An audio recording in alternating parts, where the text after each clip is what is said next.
네, 북한이 어제 새벽 핵탄두 탑재가 가능하다고 주장하는 순항 미사일을 발사했습니다. 오는 27일 이른바 전승절을 전후해서 추가 미사일 도발에 나설 가능성도 높은 가운데 한미일은 대북 확장 억제 공조를 더 공고화하고 있습니다. 관련 내용 전문가와 함께 짚어보겠습니다. 오늘 조한범 통일연구원 선임연구위원 나와 계십니다. 어서 오시죠. 안녕하십니까? 안녕하세요. 네. 자, 먼저 어제 북한이 발사한 순항 미사일 이야기부터 해볼 텐데 일단 아직까지는 북한 관영 매체가 이 관련 보도를 내놓지 않고 있거든요. 그래서 이번엔 좀 뭐 특별한 의도가 있다고 보시는지요? 일단 최근 북한 도발 빈도를 보면 네. 작년 10월 이후에 집중적인 도발에 비해서 빈도가 낮아요. 네. 그리고 강도도 높다고 보기는 어려워요. 왜냐하면은 작년에는 전술핵 운용부대 훈련을 집중적으로 했고 전술핵 네. 운용부대는 핵무기거든요. 남한을 공격하는 훈련을 했어요. 그다음에 무인기까지 침투시켰죠. 속초 앞에 미사일까지 발사했죠. 자기들 말로는 뭐 500여 대 항공기까지 출격시켰다고 그랬거든요. 근데 거기에 비하면은 올해는 한미의 대응에 대해서 좀 뜸합니다. 근데 대신 담화는 많아졌어요. 예, 그러네요. 보면은 이번에 NCG를 했는데 NCG는 사실 한미 동맹사에서 중요한 분기점이거든요. 네. 70년 역사에서 우리가 미국의 핵무기에 대한 발언권과 협의권을 가진 게 처음이에요. 그동안 재래식 전력에서는 아주 긴밀한 협력 관계가 있었는데 이제 핵 동맹으로 전환하는 거거든요. 굉장히 큰 거죠. 근데 이게 18일 열렸는데 다음 날 단거리 미사일 두 발을 쏜 게 다거든요. 예. 그다음에 이제 켄터키함 SSBN이 21일 날 떠났죠. 출항을. 그랬더니 22일 날 이제 쏜 게 순항 미사일인데 켄터키함은 사실은 그 한 척이 히로시마 원폭의 수천 배의 위력이에요. 그러니까 그 한 척 자체가 거대할 가공할 만한 핵무기. 그러니까 그냥 한 국가의 일반적인 국가의 핵무력 전체를 인도 파키스탄보다 더 강합니다. 사실. 네네. 근데 순항 미사일을 두 발을 쐈거든요. 그러니까 반발은 하지만 왜냐하면은 19일 날 쐈던 KN-23도 핵탄두 탑재가 가능하고 네. 이번 전략 순항 미사일이니까 전략이 들어가면 핵탄두 탑재 가능하거든요. 예. 근데 사실은 여기 NCG나 SSBN에 대응하기는 좀 약하거든요. 그러니까 내부적으로 공개하기는 좀 그렇죠. 그러면 이 미국의 켄터키함이 부산에 입항한 것에 반발 차원이라는 해석도 나오지만 그 강도 자체는 조금 적다고 보시는 건가요? 강도는 사실은 생각보다 낮은 거예요. 아. 왜냐하면은 SSBN은 말씀드렸지만 네. 히로시마에 수천 배의 위력을 가진 핵탄두가 들어가고 네. 예.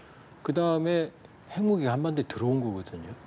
그러니까 SSBN은 그냥 깡통으로는 안 다녀요, 절대로. 왜냐하면 모항에서 출항하는 이유는 그러니까 물속에서 1차적인 핵 공격을 받았을 때 네. 2차 보복 능력을 유지하기 위해서 물속에 들어가는 거거든요. 네. 그럼 네. 핵무기를 안 실어다면 바다에 나올 일이 없죠. 그러면 빈도가 줄어들고 강도가 약해진 특별한 이유가 있을까요?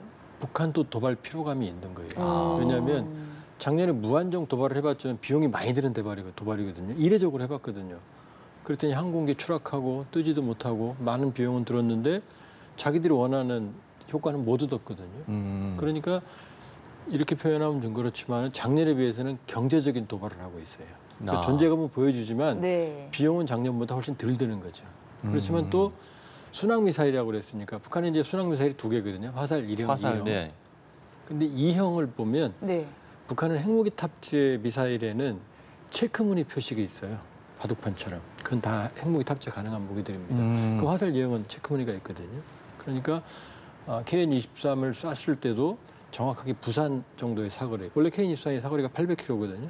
근데 550에서 600을 딱 정확히 맞췄고 순항 미사일도 이제 켄터키함에 대한 대응으로 핵탄두 탑재가 가능한 미사일을 쐈다.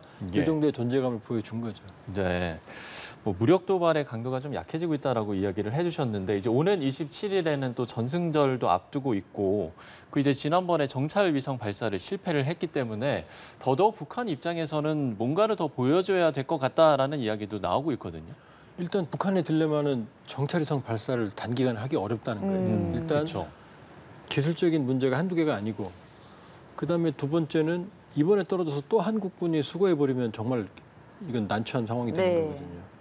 근데 그렇다고 해서 새로운 신무기를 무한정 보여줄 수 있는 것도 아니거든요. 그러니까 아마 대규모의 전승절 이걸로 이제 존재감을 가름할 가능성이 높아요. 그러나 그럼에도 불구하고 규모는 크고 특히 뭐 기계화 부대나 이 핵 관련 부대를 집중적으로 보여주긴 하겠지만 네. 그렇다고 뚜렷이 딱히 새롭게 보여줄 신무기가 있는 것도 아니거든요. 그러니까 당분간은 전승절 열병식에 주력을 할 것 같아요. 그리고 그거에 따른 존재감을 보여주는 거죠. 그러니까 NCG, 켄터키함 여기 이제 한 번씩 주고 받았거든요. 네. 그러니까 이제 전승절로 보여준 다음에는 일단 어느 정도 휴지기를 좀 갖겠죠. 전승절을 통해 보여준다 하면 그럼 뭐 김정은 위원장이 메시지를 내놓는다거나 또 일각에서는 딸 김주혜가 주석단에 오른다든가 이런 해석이 나오거든요. 그 정도가 등장할까요? 정상적이라면 이번이 이제 정주년이니까 네. 정주년이니까 김정은 위원장이 나오고 연설도 하고 김주혜도 나오고 하는 게 이제 예상되는 그림이죠.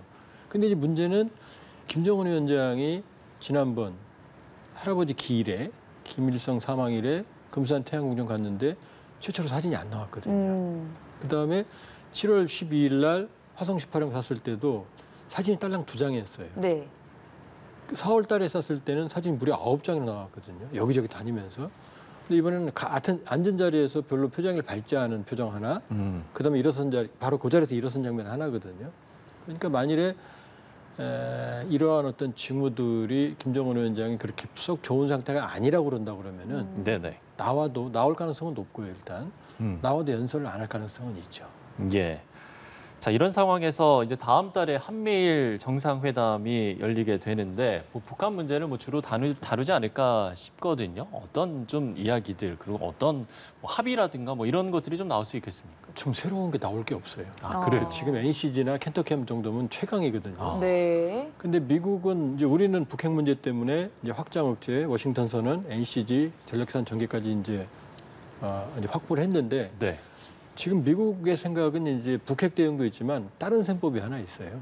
그건 뭐냐면 중국에 대응하는 이 아시아에서의 어떤 그 일종의 포위 전략, 네트워킹 전략을 좀 하고 싶은데 한미 동맹도 강하고 미일 동맹도 강한데 이 한일 간의 관계가 껄끄러웠거든요. 예. 그러니까 사실은 이제 윤 대통령께서 이제 한일 관계 개선을 하는 이니셔티브를 이제 시작을 했는데 사실은 미국이 원하는 게 그거거든요.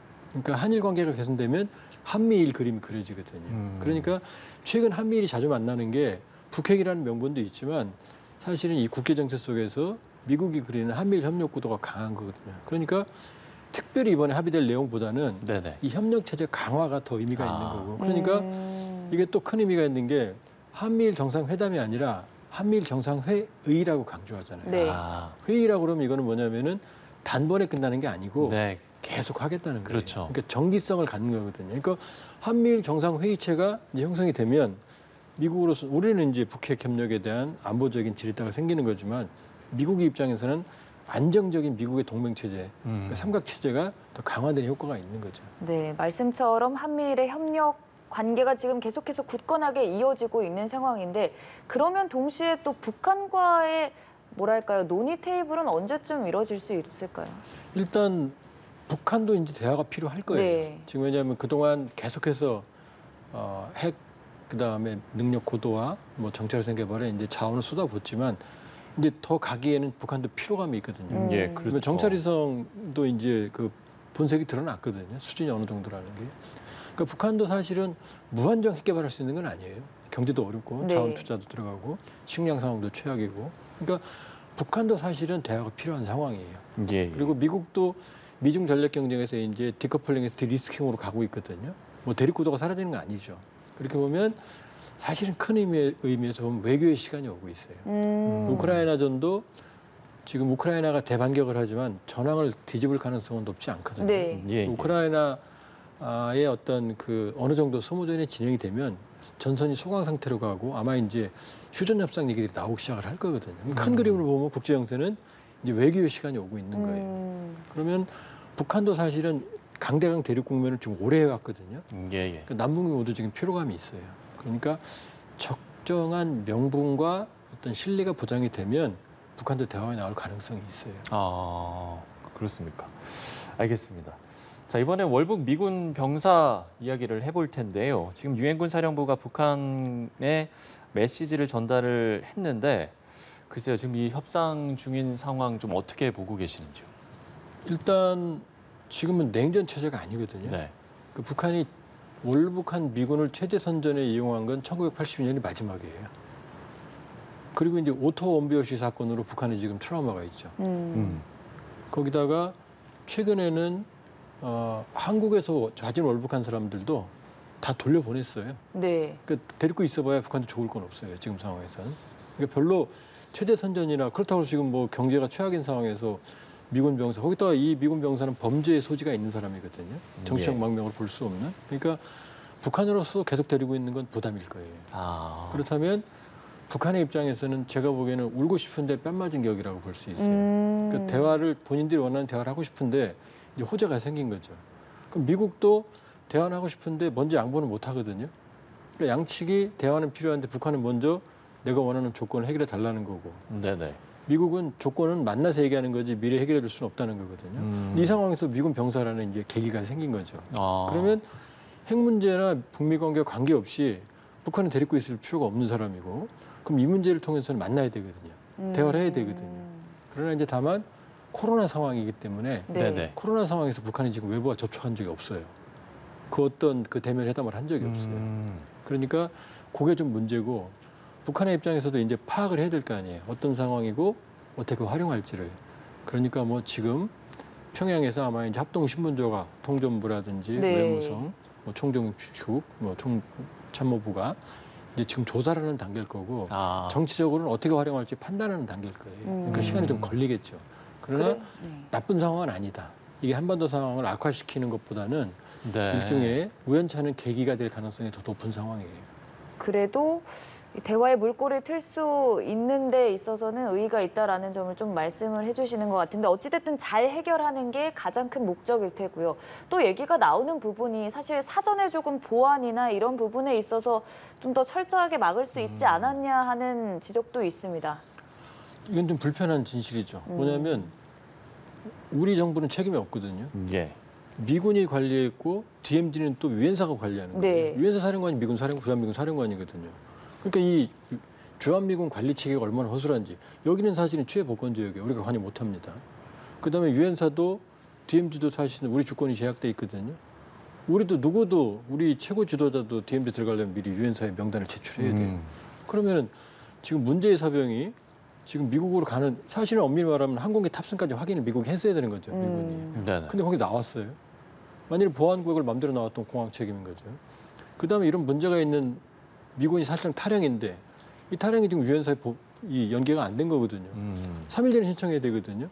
그럼 만일에 3일 전에 신청했으면 명단만 넘어가서 미리 막을 수 있는 거고 만일에 미군이라고 그래서 3일 전은 아니라 이건 가정입니다만 그냥 특혜로 들어갔다 그러면 더 문제가 되는 거죠. 네. 그러니까 사실은 주한미군 유엔사는 이 부분에 대해서는 사실은 이번에 상당히 많은 부분을 좀 그 문제를 해결해야 됩니다. 예. 뭐 관리와 보완이 이루어지지 않았다라는 뭐 지적에 대한 이야기도 좀 해봤습니다만 월북 동기는 그러면 좀 어떻게 보세요? 그냥 개인의 돌발 행동으로 보여져요. 보니까 여러 가지 문제 사병이었고 네. 사전에 이미 뭐 돌아가고 싶지 않다부터 얘기를 했다고 그러거든요, 여러 번. 그러면 문제 사병이 이 판단 착오로 뭐 넘어간 그 돌발 행동이다. 이게 무슨 뭐 여러 가지 뭐 정치적 배경이나 이런 건 아닌 것 같고. 다만 이제 이 DMZ를 아는 사람, 그 JSA를 가보지 않은 사람은 저런 일을 못 하거든요. 네. 네. 가보면 저게 가능하다는 걸 알거든요. 그 누구든 가능해요. 언제든 일어날 수 있는 사안이었어요. 왜냐하면은 이 DMZ, JSA의 관광 코스가 몇 개 있는데 이제 그 정점이 바로 그 이 판문점 회동, 트럼프, 김정은, 문재인, 김정은 했을 때 야트막한 시멘트 표식을 넘어오잖아요. 그 10에서 15cm밖에 안 돼요. 예, 맞습니다. 근데 이 병사들이 북쪽을 향해 보거든요. 왜냐하면 북쪽을 경계해야 되니까. 관광객들이 이 뒤에 있거든요. 그렇죠. 그러니까 여기 넘어가 버리면 1, 2초면 넘어가 버리거든요. 네. 그러니까 그 상황을 알고 있었을 거예요, 병사가. 그러니까 미리 알고 있었고 절차도 있었고. 그러니까 돌발 행동이지만 사전에 치밀한 계획은 했다. 준비는 했다 이렇게 봐야겠죠. 네, 모쪼록 잘 해결될 수 있길 바라면서 오늘 조한범 통일연구원 선임연구위원과 함께 여러 가지 내용 짚어봤습니다. 고맙습니다. 고맙습니다.